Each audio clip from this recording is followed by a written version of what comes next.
Amazing দর্শক, আমি এত গরমের মধ্যে আমি খুবই অবাক হয়েছি দেখে। রাজাক ভাই, দারুণ পারফরমেন্স, ইমার্জিং দলটা আসলে জিতলো, সিরিজটা জয়লাভ করলো, কেমন দেখলেন আসলে প্রতিবাদের পারফরমেন্স? এটা তো সবাই দেখেছেন আপনারা, ওরা খুবই ভালো ক্রিকেট খেলেছে, স্পেশালি এই ওয়ানডে টুর্নামেন্টটা সাউথ আফ্রিকা ইমাজিনের সাথে।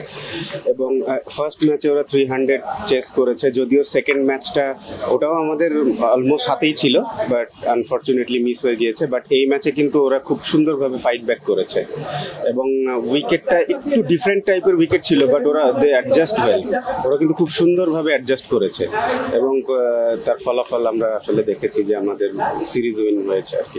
লিপু ভাই এসেছিলেন, আপনিও আজকে এলেন, গোটা সিরিজ জুড়ে যাদেরকে ঘিরে আপনাদের নজরটা ছিল বেশি, তাদের পারফরমেন্সে সন্তুষ্ট কিনা? এখানে দেখেন এই যে জায়গাটা, এটা হচ্ছে ডেভেলপমেন্টের জায়গা। তো এই জায়গাটাই মেইন জায়গা যেখান থেকে আসলে ন্যাশনাল টিমের জন্য প্রস্তুত হবে। তো আসলে সন্তুষ্ট এদেরকে, এরা সবাই আসলে ভালো, এদেরকে ওই জন্যই কিন্তু নেওয়া যে এদের মধ্যে থেকে হয়তো আমাদের বড় প্লেয়ার, ভালো প্লেয়ার আসবে আশা করা যায় আর কি। তো মানে খুব বিশাল কোনো স্যাটিসফ্যাকশনের কিছু নাই, বাট এখানে ওদেরকে যে উদ্দেশ্যে নেওয়া হয়েছে ওরা আস্তে আস্তে ফুলফিল করছে আর কি। আরেকটা ব্যাপার, আপনি মিরপুরে এর আগে যখন এসপি প্রোগ্রাম হচ্ছিল তখন রাকিবুলকে বলেছিলেন যে তুমি ব্যাটসম্যানের মানে ব্যাটিংটা একটু ইমপ্রুভ করো, কিংবা তাকে আপনি অলরাউন্ডার হিসেবে দেখতে চান। আজকের ম্যাচে যখন দল বিপর্যয়ে ছিল সেই জায়গাটাতে তিনি 42 রান করলেন এবং 4টা উইকেট হলেন, মানে আপনার আশা আপনি আসলে পূর্ণ করছেন? আসলে একদিনে তো বলা যাবে না, এটা অলরাউন্ডার তৈরি হতে হলে আসলে এগেইন অ্যান্ড এগেইন ওকে করতে হবে। এটা আমি আশাবাদী যে ও করবে, এবং ও যে কাজ শুরু করেছে দেখলেই বোঝা যাচ্ছে ওর ব্যাটিং ভালো হচ্ছে, বোলিং তো ভালো করেই সবসময়।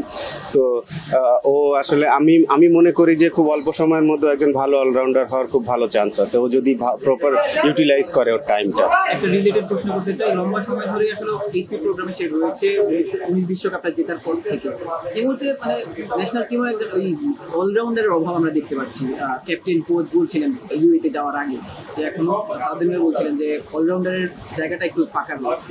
মনে হয় যে সাকিবের পরবর্তীতে রাকিবুল কিংবা রাব্বিরা হয়তো সেই জায়গাটা নিবে, তাদের ওই নার্সিংটা প্রয়োজন।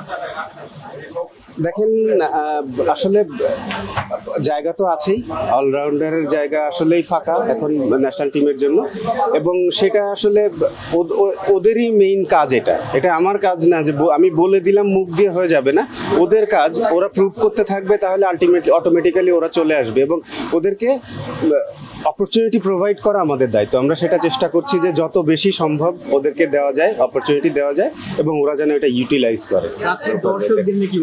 অ্যামেজিং দর্শক, আমি এত গরমের মধ্যে সবাই মানে আমি খুবই অবাক হয়েছি দেখে।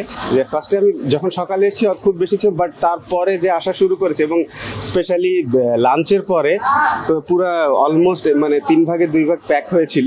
ইট ওয়াজ অ্যামেজিং আসলে। এত দর্শক এখানে ইমার্জিং ম্যাচে বিপিএল দিলে নিশ্চয়ই ইন্টারন্যাশনাল ক্রিকেটের উপযোগী করে স্টেডিয়ামটা তৈরি করলে এটা কি আসলে খুব দ্রুত করা উচিত কিনা বিপিএলটা? আমার মনে হয়, আমি যতদূর জানি যে এই স্টেডিয়ামে কাজ হওয়ার কথা অলরেডি হয়ে গিয়েছে মনে হয়। এটা মনে হয় খুব তাড়াতাড়ি, খুব সম্ভবত যে কাজ ডেভেলপমেন্টের জন্য যেসব কাজ, এগুলো খুব সম্ভবত cricket board NSC already initiative নিয়েছে। তো আমি শিওর যে যেহেতু ইনিশিয়েটিভ নিয়েছে, খুব অল্প সময়ের মধ্যে হয়তো কাজ শুরু হয়ে যাবে। যেন এখানকার উইকেটটা অনেক ভালো, ব্যাটারদের জন্য খুব সহায়ক। বোলাররাও আসলে এমন উইকেটে বল করতে আসলে আমাদের দেশের বোলাররা এরকম উইকেটে বল করে না। তো সেই ক্ষেত্রে কি এখানে আসলে আরো বেশি প্রোগ্রাম করা আর ক্যাম্প করা উচিত? আসলে সব জায়গাতেই খেলা উচিত, এটাও একটা আমাদের অপশন হওয়া উচিত। আসলে সব রকম সিচুয়েশনে যেন বোলাররা আসলে কোপ আপ করতে পারে। তো এটাও একটা ভালো অপশন যে এরকম ব্যাটিং টাইপ সহায়ক উইকেট হলে সেখানে বোলারদের কি করা উচিত, কিভাবে তারা ওখানে অ্যাডজাস্ট করবে, সেটা আসলে এখান থেকে শিখতে পারবে ভালো বলে আমি আশাবাদী।